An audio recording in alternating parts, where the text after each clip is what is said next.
우리가 부모와 자식 간의 부동산 매매 거래를 할 때는 이제 세법상 증여로 추정을 하게 돼 있습니다. 나 이 부동산 10년에 걸쳐서 자식한테 팔래. 이렇게 매매 계약서를 장기 할부로 작성해 오시는 경우도 있는데요.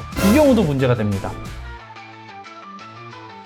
네, 안녕하세요. 세무법인 리첸텍스 세무사 김유석입니다. 오늘 제가 말씀드릴 얘기는요, 부모가 자녀에게 주택을 증여하는 게 나을까? 혹은 싸게 파는 게 나을까? 이거와 관련된 주제인데요. 우리가 그런 고민들 많이 하잖아요. 상속세를 줄이기 위해 또는 자녀가 지금 좀 더 풍요로운 삶을 살았으면 하는 마음에 미리미리 자녀에게 부의 이전을 계획하고자 고민을 참 많이 하시는데요. 막 여기저기 찾아보세요. 무조건 저가형도 이 30% 싸게 파는 게 무조건 이게 정답이다. 그 외엔 정답이 없다. 이런 얘기를 합니다. 그럴 수도 있습니다. 하지만 무조건 그렇다고 단정할 수도 없습니다. 세상사 세금도 세금이지만 세금 외에도 고려해야 될 것이 너무 많다는 것들을 우리는 알고 있습니다. 자녀에게 살아생전 증여와 30% 싸게 파는 것, 각각 장단점이 다르며 상황에 따라 유불리도 달라집니다. 그러면 어떤 경우에 어떤 게 유리할지 함께 알아보도록 하겠습니다.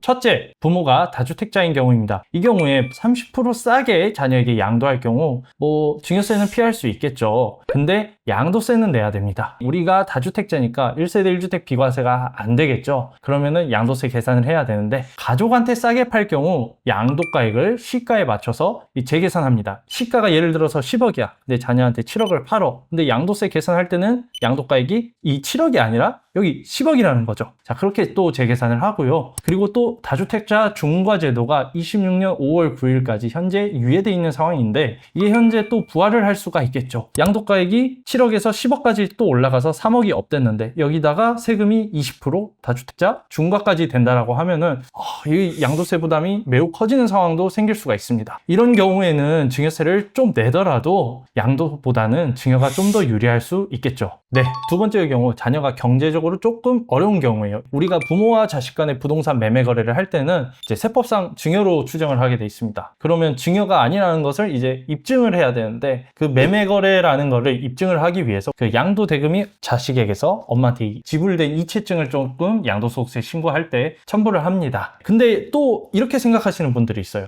그러면은 당장 매매 대금을 지불하기 어려워서 나 이 부동산 10년에 걸쳐서 자식한테 팔래. 이렇게 매매 계약서를 장기 할부로 작성해 오시는 경우도 있는데요. 이 경우도 문제가 됩니다. 부모 자식 간의 부동산 장기 할부 거래도 이제 세법에서 증여로 추정을 합니다. 따라서 자녀에게 30% 저가 매매를 통해 부를 이전하고자 하는 경우에는 반드시 자녀가 부모님한테 매매 대금을 지불할 수 있을 정도의 경제 능력이 돼야 되고요. 만약 이게 많이 어렵다라고 하면은 차라리 증여가 나을 수 있겠습니다. 셋째, 부모님이 또 노후 자금이 필요해요. 부모가 자녀한테 부를 물려주는 거 너무 좋다 이 말이에요. 하지만 내가 가진 게 이 20억짜리 아파트 하나야. 이거 20억 자녀한테 다 주고 난 진짜 가진 게 없어. 자, 이런 경우에 자녀한테 20억 아파트 다 줘버린다. 그러면 세금도 세금 문제인데 나는 뭐 먹고 사냐 이 말이에요. 딱 30% 정도만 싸게 양도해서 자녀는 또 30%만큼 이득을 보고 부모님은 남은 70%로 노후 자금을 충당하는 것. 자, 이런 상황일 경우에 증여보다는 싸게 양도하는 게 훨씬 좋겠죠. 넷째, 부모님이 아직 젊은 경우입니다. 부모가 50대, 60대 이 정도밖에 안 돼. 요즘 90살 기본이잖아요. 이런 경우에는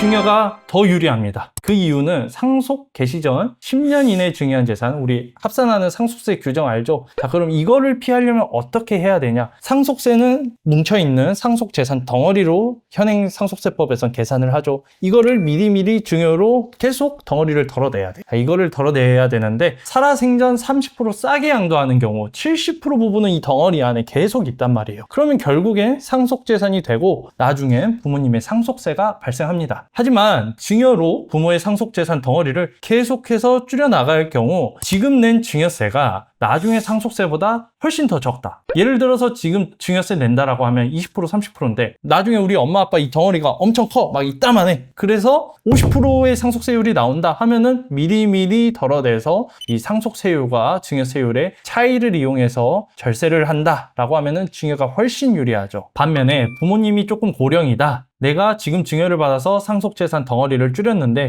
부모님이 돌아가셔서 다시 이 덩어리에 합쳐질 것 같다. 그런 상황이라고 하면은 경우에는 가만히 놔두거나 30% 저가 매매를 하는 게 훨씬 더 유리하다고 할 것입니다. 다섯째, 토지거래 허가구역 내 주택을 주고 싶은 경우. 자, 우리 강남 3구와 같은 이제 토지거래 허가구역 내 주택의 경우 2년의 실거주 요건이 필요하죠. 세법상 뭐 비과세 요건 중 거주 요건 2년 이걸 말하는 게 아니라 토지거래 허가구역에서 매매 거래를 할 때 실거주 의무가 있잖아요. 제가 지금 그걸 말씀드리는 건데요. 토지거래 허가구역 같은 실거주 의무가 있는 주택을 조금 명의 이전하게 되면 매매로 하게 될 경우엔 실거주 요건이 필요합니다. 이게 자녀한테 30% 싸게 판다 하더라도 발생되는 의무예요. 하지만 증여로 할 경우에는 우리 실거주 요건이 필요 없어지거든요. 따라서 이 실거주 요건을 충족할 수 있는지에 따라서 전략을 증여로 할지 30% 싸게 팔지 달리 세워야 합니다. 여섯째, 증여세가 감당 가능한 경우. 저가 매매는 자산 가치를 30%만 자녀에게 주는 행위입니다. 그러나 자녀가 증여세를 감당할 수만 있다면 자녀 입장에서는 세금 내더라도 7, 80% 가져오는 걸 더 선호할 수 있어요. 예를 들어서 엄마가 10억짜리를 자녀한테 7억에 팔아. 그럼 자녀는 얼마 이득이에요? 3억만 이득이죠. 왜? 7억을 엄마한테 줬으니까 나는 이득 본 게 3억밖에 없단 말이에요. 하지만 증여세가 예를 들어서 30%예요. 그러면 이 경우에는 10억짜리를 증여받고 증여세 30% 낸다라고 하면은 뭐 정확히 30%는 아니어서 2억 얼마 낼 거예요. 그럼 8억 얼마만큼의 이득을 내가 얻을 수 있죠. 그럼 자녀는 어떤 게 더 이득이죠? 자녀 입장에서는 증여세 내더라도 8억 가져오는 게 더 낫다. 뭐 이 말인 거죠. 제 입장이라면 그냥 증여세 내고 더 가져올래요.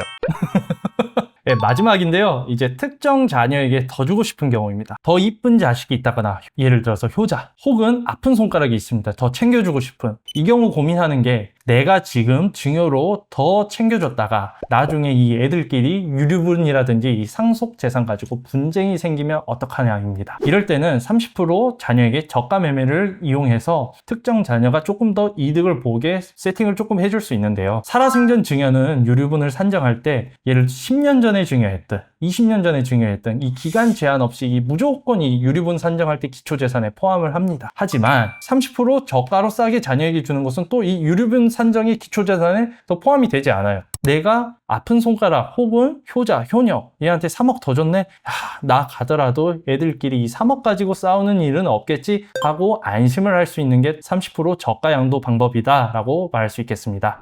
네, 살아생전 자녀에게 증여와 30% 저가 매매 뭐가 더 유리할지 대표적인 상황별로 조금 알아봤습니다. 세금이란 게 막 무조건 뭐가 유리하다식의 공식이란 게 사실 없습니다. 이게 숫자의 나열 같지만 뭐 우리의 삶을 반영하고 있는 거거든요. 항상 내가 처한 상황에서 어떤 게 유리한지를 전문가와 미리미리 상의를 하여 의사결정을 하셨으면 좋겠습니다. 이상으로 리치앤텍스 김유석 세무사였습니다. 감사합니다.